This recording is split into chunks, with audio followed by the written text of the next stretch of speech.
Je termine avec un point de réflexion sur Tu Bishvat, un petit message. Tu Bishvat, Rosh Hashanah, la Ilan. Donc, le Shulchan Aruch, il dit que ce jour-là, on ne fait pas de Tachanoun. Et la question, elle est, le Shami Shmuel se pose la question, pourquoi on ne fait pas de Tachanoun à Tu Bishvat? Ça, il n'y a pas de jour de jugement au Ilanot. Il y en a, ils ont voulu penser que c'est un jour de jugement, c'est pas le jour de jugement. C'est seulement un jour où on marque l'année du Maaser pour savoir distinguer une année d'une autre. Mais a priori, pourquoi ne pas faire Tachanoun? Alors, dans les Sfarim de Chassidut, il est mentionné que, étant donné que l'homme dans la Torah est symbolisé par l'arbre, comme il est écrit dans la Torah, Ki ha'adam etz hasadeh. L'homme, c'est comme l'arbre du champ. L'arbre, c'est comme un arbre. Alors donc, étant donné que c'est un jour où on marque le jour de Rosh Hashanah Laïlan, ça aussi, ça vient influencer l'homme. Et la question, elle est, en quoi ça influence l'homme? Pourquoi on symbolise l'homme par un arbre? Donc, on a voulu expliquer, le Siyasa d'Ishmaïa, que en réalité, la création de l'homme ressemble exactement à la création de l'arbre. Dans toute la création, tout ce qu'Akadosh Baruch Hu a créé dans le monde, alors on a plusieurs catégories. Par exemple, il y a des choses, on voit le ciel. Quand on voit le vent, on voit des tornades, on voit de la pluie, etc. On voit le ciel, c'est là on voit la main d'Hachem. D'un autre côté, quand on voit un beau bâtiment qui est construit, des ponts, des routes, des voitures, là on voit que la main d'en bas, la main de la terre. Donc c'est ou le ciel ou la terre. L'arbre, c'est quelque chose d'intéressant. C'est que dans la création de l'arbre, Akash Baruch Hu, il a créé l'arbre. Il nous a permis par l'arbre de voir et la terre, parce que c'est l'agriculteur qui vient, il laboure le champ, il travaille durement, il plante des graines, etc.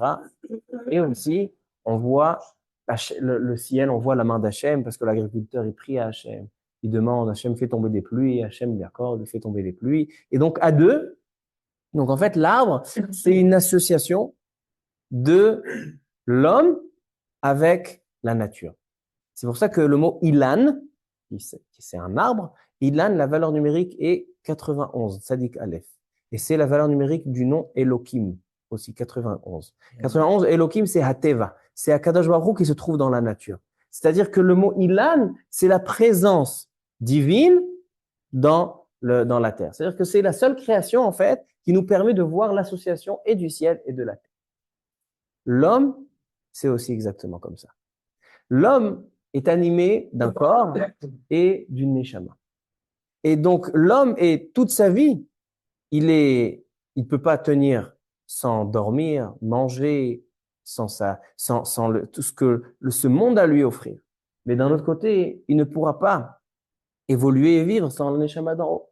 C'est-à-dire que l'homme aussi ressemble à l'arbre, qu'il est aussi composé de shamaim va'aretz, du ciel et de la terre. C'est pour ça que Adam est sasadé. C'est pour ça que l'homme est symbolisé par l'arbre. Quel est l'enseignement? Il dit le jour de Tu Bishvat, pourquoi on le marque en disant, voilà, jusqu'à maintenant, c'est l'année du Maaser 2023. Et à partir de Tu Bishvat, c'est l'année du Maaser 2024. Tu ne pourras pas prélever du Maaser d'un fruit de 2024 sur 2023. On distingue. Pourquoi Tu Bishvat? Dit la Gemara que à Tu Bishvat, la majorité des pluies sont déjà tombées. Rov Agshamim, la majorité des pluies sont déjà tombées. Et à partir de Tu Bishvat, il y a la sève qui commence à sortir. Ça veut dire que maintenant, Hachem, Akadosh Baruch Hu, donc dans le ciel, on a terminé notre travail. Et maintenant, le travail il est de l'agriculteur d'accompagner le fruit jusqu'à la fin, jusqu'à qu'il pourra le prendre et le vendre, etc. C'est-à-dire que le jour de Tu Bishvat, c'est un jour qu'on marque la fin de l'intervention du ciel et le commencement du travail de la terre. Et c'est exactement comme ça pour l'homme. Nous, à partir de Rosh Hashanah, on a demandé des pluies. On n'a pas demandé seulement des pluies physiques. On a demandé Simchat Bet HaShoeva, on a demandé Ruach HaKodesh, on a demandé la Torah, Simchat Torah, Rosh Hashanah, Yom Kippour. On a demandé à Kadosh Baruch Hu, aide-nous, ouvre-nous les portes de la spiritualité afin de pouvoir évoluer dans cette année-là. Alors là, le jour de Tu Bishvat, on est exactement comme l'arbre. Après les 3 mois, Rov Gishme Shana sont déjà sortis. Akadosh Baruch Hu nous a ouvert, il nous a versé un tas de possibilités, d'énergie, de capacités, de spiritualité.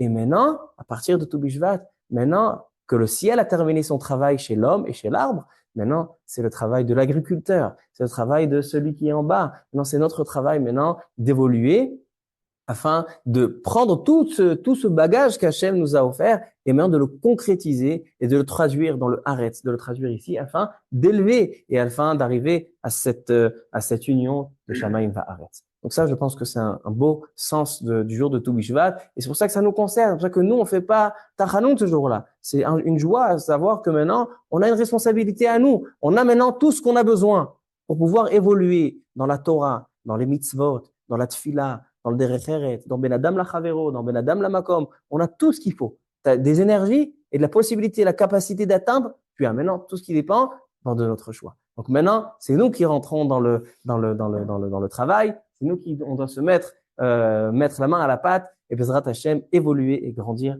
Et comme ça, on pourra Bezrat Hashem voir Bi'at Mashiach Tzidkenu B'mehara Be'amenu. Amen. Baruch Adonai Le'olam. Amen ve'amen. Amen.